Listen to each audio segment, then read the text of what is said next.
Vamos abrir as nossas Bíblias no livro de Atos, capítulo 4, do versículo 23 ao versículo 31.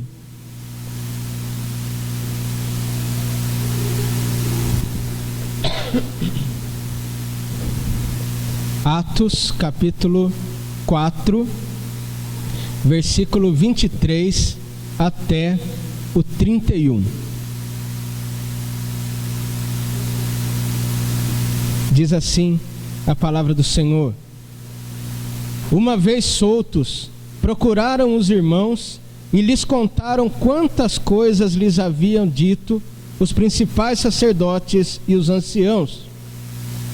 Ouvindo isto, unânimes, levantaram a voz a Deus e disseram: Tu, soberano Senhor, que fizestes o céu, a terra, o mar e tudo que neles há, que disseste por intermédio do Espírito Santo, por boca de Davi, nosso pai, teu servo, por que se enfureceram os gentios e os povos imaginaram coisas vãs?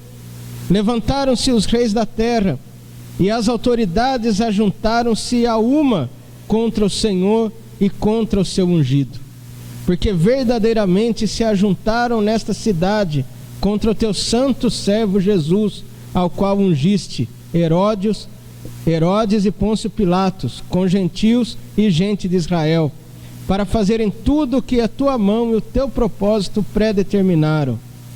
Agora, Senhor, olha para as suas ameaças e concede aos teus servos que anunciem com toda a intrepidez a tua palavra, enquanto estendes as mãos para fazer curas, sinais e prodígio por intermédio do nome do teu santo servo Jesus. Tendo eles orado, tremeu o lugar onde estavam reunidos. Todos ficaram cheios do Espírito Santo e com intrepidez anunciavam a palavra de Deus.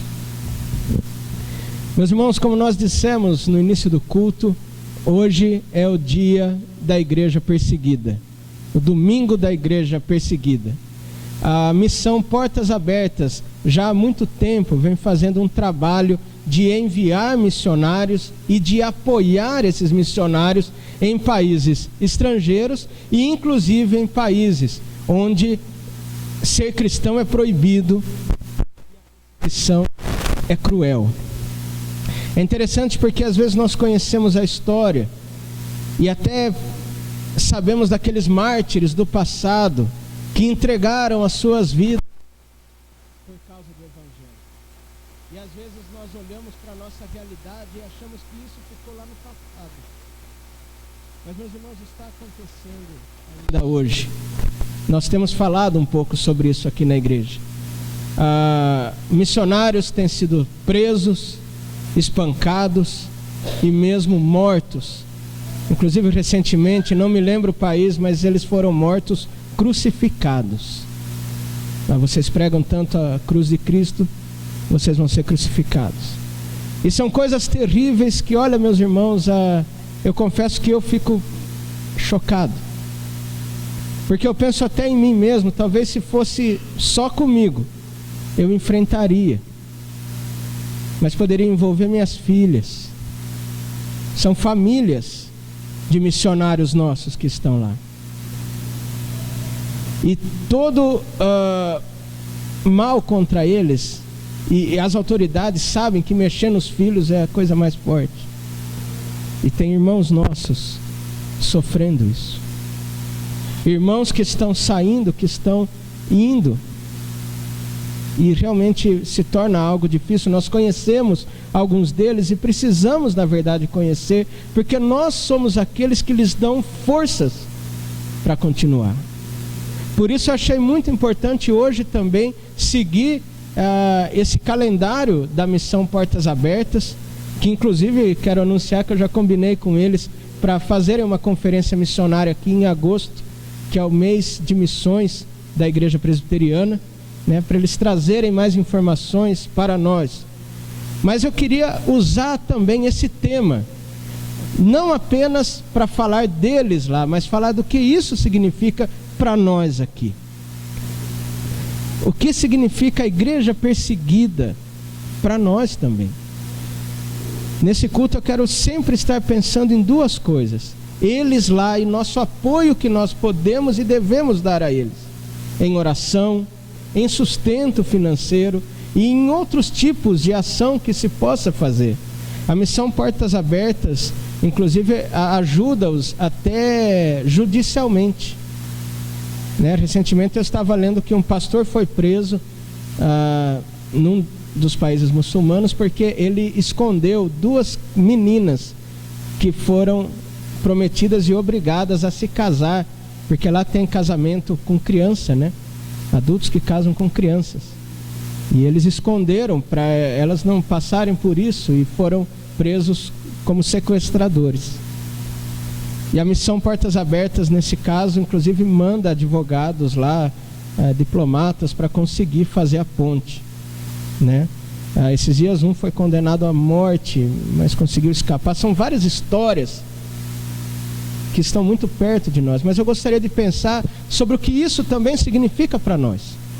A igreja cristã, meus irmãos, ela cresceu em meio à perseguição desde sempre. É interessante que não houve primeiro um momento de expansão da igreja cristã para depois ela começar a ser perseguida. Não, ela já foi perseguida desde o início. Ela começou no princípio como um braço do próprio judaísmo, e por isso mesmo nós chegamos a ler que num primeiro momento, onde eles se reuniam de casa em casa, partiam o pão, perseveravam unânimes no templo e na doutrina dos apóstolos, naquele primeiro momento os próprios judeus ainda haviam apenas, digamos assim, como uns judeus mais avivados talvez. Olha, eles são judeus, mas eles estão mais animados. Mas quando a pregação começou mesmo a mostrar que Jesus era o Cristo, que havia morrido e ressuscitado, a perseguição começou primeiramente em Jerusalém, o que fez com que eles saíssem só da cidade de Jerusalém, fosse para outras, e conforme eles foram perseguidos, a igreja foi crescendo. E é interessante a gente pensar que até o ano 300, né, ali por volta de 311, a igreja cristã sempre foi uma igreja marginal, uma igreja subterrânea, uma religião mal vista. E por todo esse tempo eles foram perseguidos, mas olha que coisa interessante: quanto mais perseguidos eles eram, mais a igreja crescia.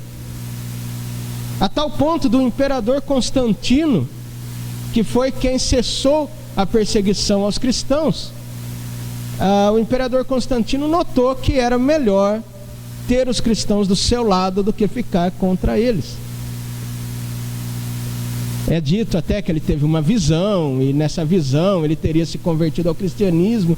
Não se sabe exatamente, mas é interessante você notar a força que o cristianismo já tinha. Inclusive é ensinado que a mãe de Constantino era cristã. Constantino era o imperador de Roma naquela época. Ele então se converteu, ele cessou as perseguições e passou a se tornar cristão. Embora oficialmente o cristianismo só fosse se tornar a religião oficial de Roma em 381, se eu não me engano. Mas olha que interessante, porque são 300 anos de perseguição, 300 anos de crescimento. Parece que a igreja parou de crescer quando justamente ela foi oficializada. Porque quando ela passou a ser a religião oficial do império, quem que você ia evangelizar? Ninguém, todo mundo era cristão. Entendeu? E nisso a igreja dá uma estagnada, mas por outro lado desenvolve a sua teologia, suas doutrinas e tudo mais. Nesse texto que nós lemos aqui em Atos, nós estamos vendo uma das primeiras perseguições que aconteceram aos cristãos lá em Jerusalém. Logo no capítulo 4, né, logo depois que tem aquelas pregações, a descida do Espírito Santo, 3.000 se convertem, e eles falam que isso que está acontecendo é profecia do profeta Joel, né?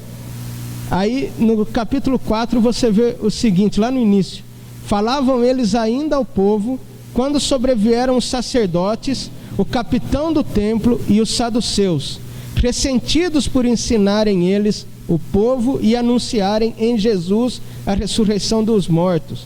E os prenderam, recolhendo-os ao cárcere até o dia seguinte, pois já era muito tarde. Muitos, porém, dos que ouviram a palavra e aceitaram, subindo o número de homens a quase 5.000. Entendeu? Aí começou a mexer. Enquanto estava só eles de casa em casa, bonitinho, legal, mas quando começaram a pregar e ter tanto crescimento, logo esses líderes judeus os prenderam, chamaram para conversar, quiseram que eles parassem, quiseram realmente proibirem-nos de pregar, e eles então disseram: o que você acha que nós devemos fazer? Obedecer a Deus ou obedecer aos homens? Eram palavras realmente muito fortes. E eles ficaram então presos, deram essa palavra e saíram com muitas ameaças. E aí chega no texto em que nós estamos lendo. Eles saem da prisão e eles vão em busca da igreja para a oração. E é nessa igreja em oração que nós vemos aqui como deve ser a nossa vida. Sabe, muitos até chegam a dizer que seria bom que houvesse uma perseguição contra a igreja. Eu lembro quando, na primeira vez, olha, já faz um tempinho, né? Mas que o Lula concorreu à eleição com o Collor, me lembro bem daquela época, eu era adolescente, né? Mas eu ouvia os mais velhos dizerem que, o Lula é comunista, e se ele for eleito, ele vai perseguir as igrejas. E, na verdade, nunca teve isso, né? Acho que nem comunista direito é aquilo lá, eu nem sei o que é esse governo estranho aí. Mas dizia isso, que se ele for eleito vai perseguir as igrejas. E daí eu me lembro de alguém falar: mas seria bom que alguém perseguisse as igrejas mesmo, porque daí a gente ia ver quem que era cristão de verdade. E é verdade mesmo, é duro, né? Agora, eu não sei se quem fala isso ficaria firme também. Gente, eu não quero que a igreja seja perseguida, eu quero dar graças a Deus pela liberdade e quero usar da liberdade que nós temos. Mas é bem verdade que nós ficamos tão acomodados que nós precisamos aprender com a igreja perseguida o que realmente é servir a Cristo, o que realmente é seguir a Cristo. Não precisamos esperar que uma perseguição venha sobre nós, embora isso possa acontecer de verdade. Por isso, o que nós precisamos é desenvolver o que nós podemos aprender aqui com essa igreja em oração. E desenvolver essas coisas, mesmo sem sermos perseguidos. A igreja em oração.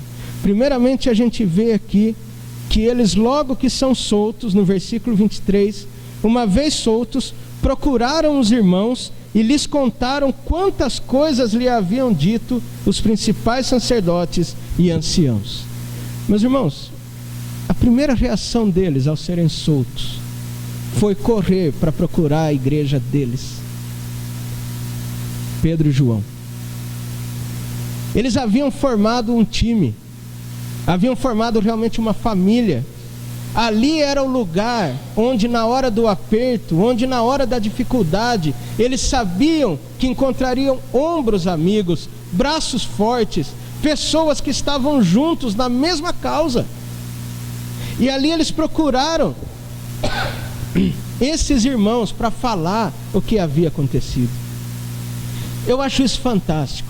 A gente vive num mundo cada vez mais individualista, onde é cada um lutando pela sua própria vida.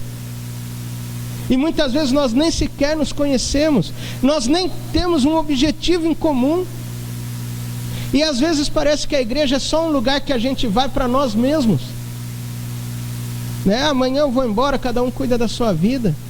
A mensagem evangélica atual eu acho a coisa mais estranha do mundo. Sério, eu acho estranho. Só se fala de milagre, de vitória. E é a vitória pessoal, não é a vitória de Cristo. É a vitória pessoal. E curiosamente está se falando muito sobre inveja e até sobre vingança. Que Bíblia os evangélicos estão lendo? Às vezes, por tanto tempo de igreja, e por muitas vezes temos problemas com uns e com os outros, a gente prefere se fechar, cada um no seu casulo, e dizer: eu vou na igreja por causa de Deus, não por causa dos homens. Então não precisa vir na igreja. porque Deus está lá na sua casa também. Fica lá. A gente vem na igreja por causa dos irmãos, sim. A gente vem na igreja por causa da comunhão. Não é à toa que Jesus mandou que nós amássemos uns aos outros, que nós nos edificássemos. Não existe essa igreja individualista que nós criamos. Igreja é corpo, igreja é família. E Pedro e João sabiam disso. E na hora que eles passaram por esse aperto e foram soltos, a primeira coisa que eles fizeram foi correr até a igreja e contar tudo o que aconteceu. E ali eles oraram. Eles não ficaram reclamando, as coisas que acontecem, não sei o quê. Mas você também procurou a igreja e foi orar. E nessa oração, meus irmãos, essa oração é o que realmente me arrepia. Porque nós não oramos assim. Eu não oro assim. Nós não temos esse costume. Eles começam a oração adorando a Deus. Note, eles estão num momento de perseguição, num momento de dor. Naquele momento onde se diz, poxa vida, Deus, por que o Senhor permite?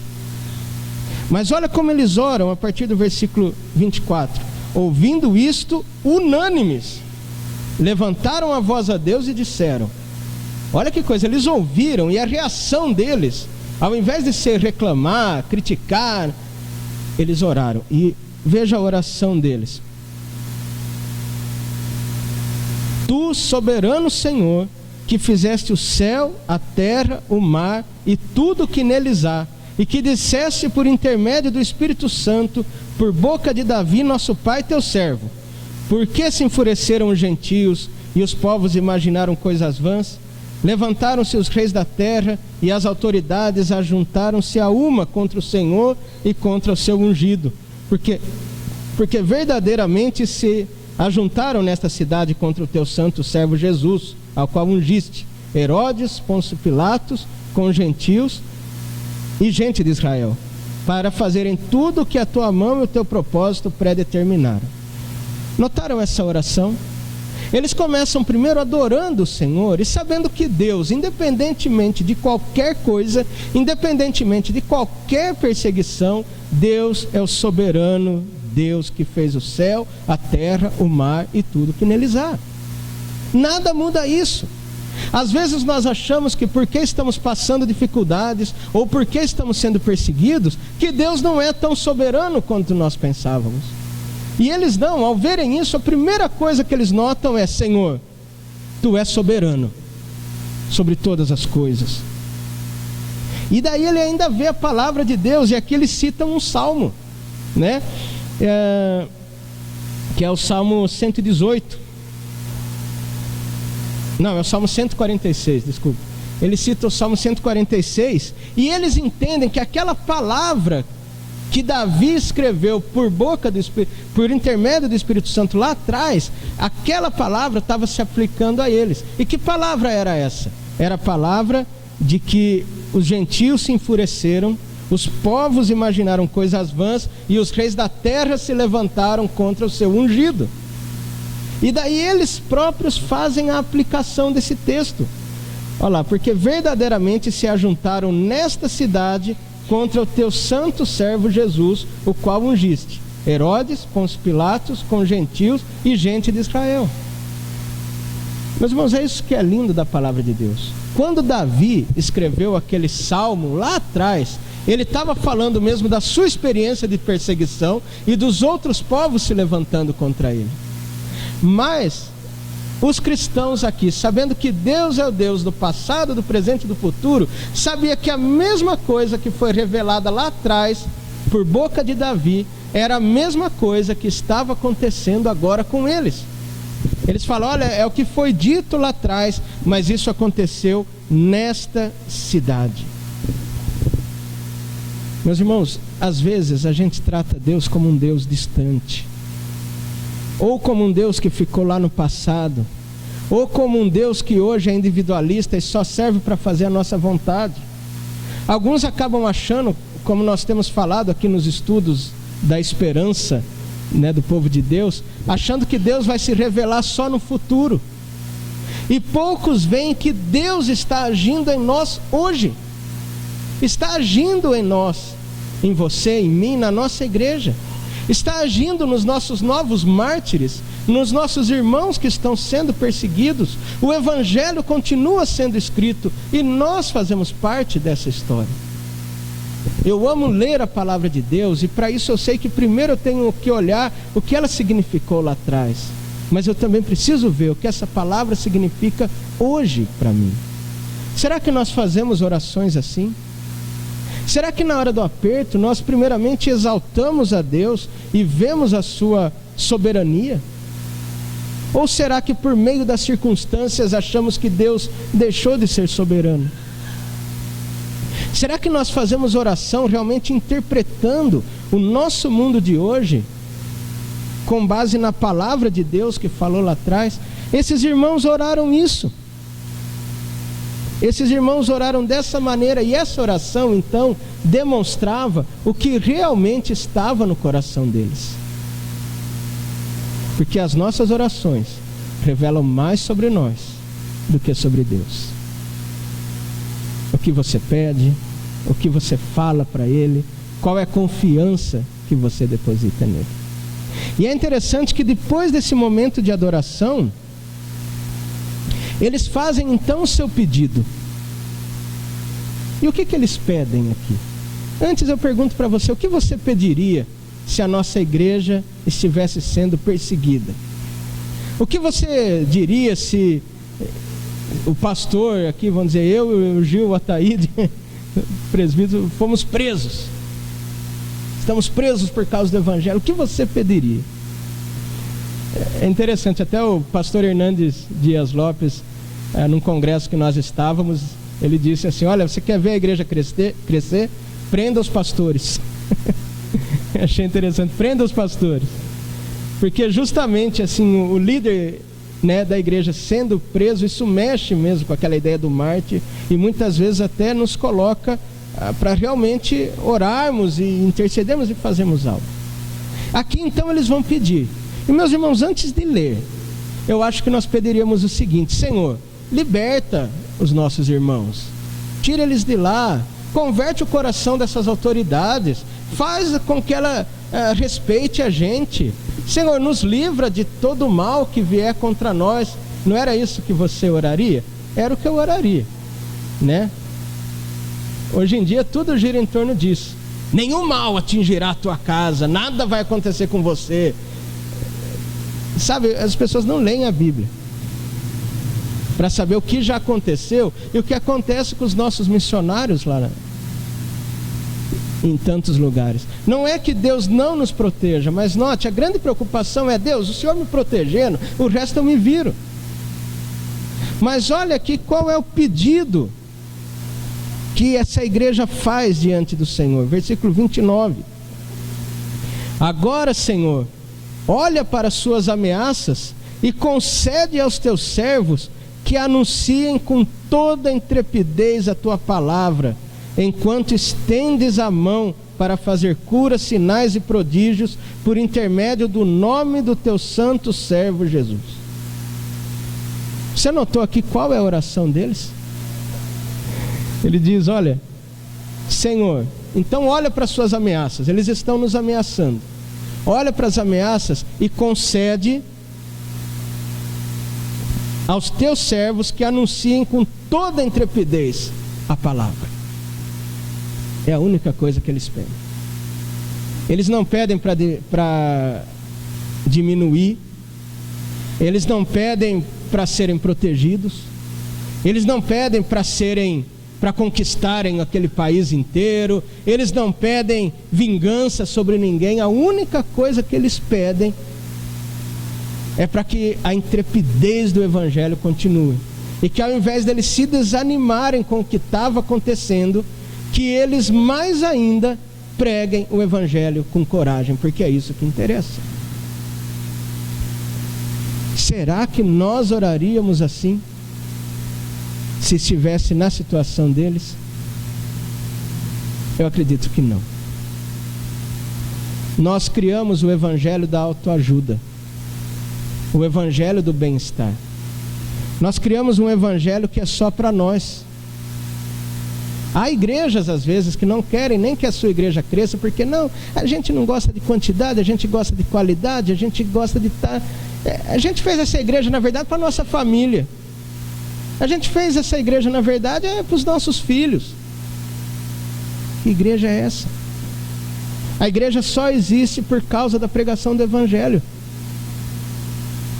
Por isso eles sabiam, Deus é soberano, o que estava acontecendo é o que foi já pré-determinado por Deus, então nem isso eles estranhavam.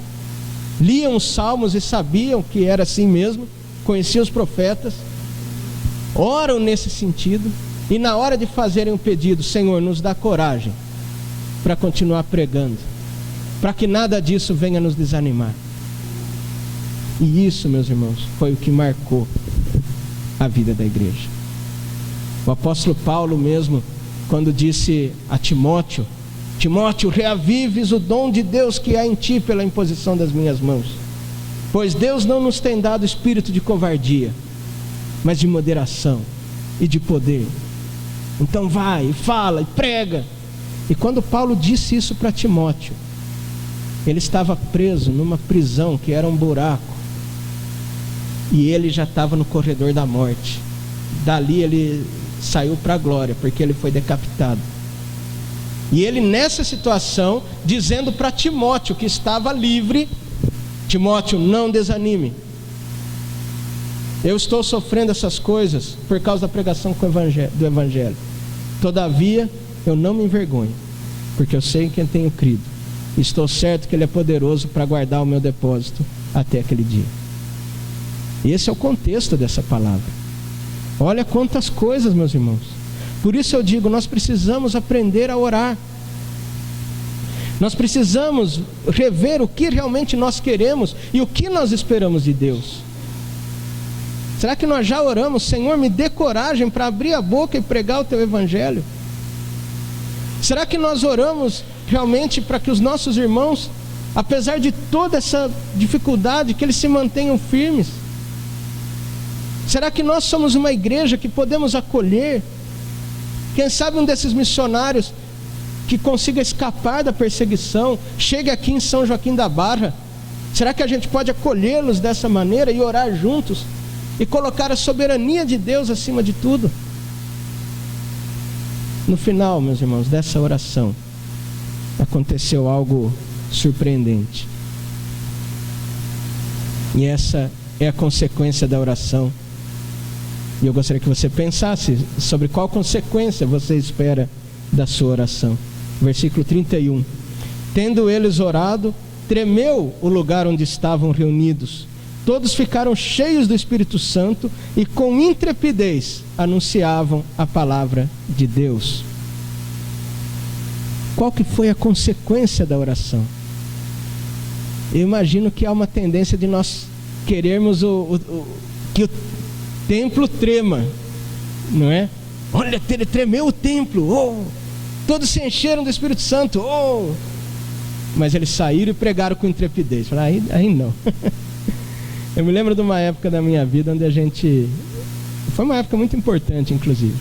Mas eu lembro que a gente fazia vigílias e o que a gente queria era isso. Era ver o chão tremer, era ouvir o vento do Espírito, era aquelas coisas todas.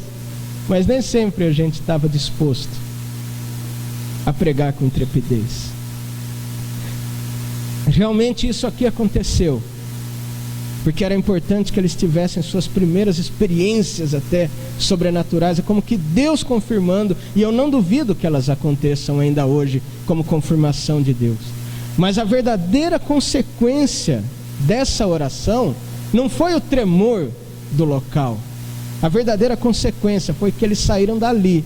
Eles estavam ainda em Jerusalém, e mesmo diante de todas as ameaças que Pedro e João receberam, eles continuaram a pregar com intrepidez a palavra de Deus. Note, não foi só Pedro e João que pregaram com intrepidez. Todos eles pregaram com intrepidez. Foram perseguidos, tiveram que sair, e o evangelho se expandiu. Chegou aqui em São Joaquim da Barra hoje. Essa é a verdadeira consequência da oração. Por isso, meus irmãos, quero deixar essas palavras nesse dia da igreja perseguida. Primeiro, para que a gente ore pelos nossos irmãos que estão sendo perseguidos lá. Que nós sejamos mesmo como irmãos que estão aqui lhes dando força. Mas que nós também aprendamos com a igreja perseguida que o Deus deles é também o Deus nosso. Que a missão deles é também a missão nossa. E que a coragem deles é a coragem nossa. Eu peço até que nós não precisemos ser perseguidos por causa do Evangelho. Mas eu peço principalmente que nós sejamos realmente fiéis àquilo que Deus nos declarou, seja na liberdade, seja na perseguição. Por isso nós vamos agora fazer um momento de oração. Eu gostaria que a igreja se unisse aí em duplas ou até trios, para nós levantarmos realmente um clamor, levantarmos realmente um momento de oração aos nossos irmãos e também por nós, para que Deus nos dê intrepidez de nós estarmos pregando aqui a palavra. Vamos, juntem aí então, de 2 em 2 ou 3, e vamos orar juntos. Depois nós vamos cantar um hino e iremos para o encerramento. Vamos orar.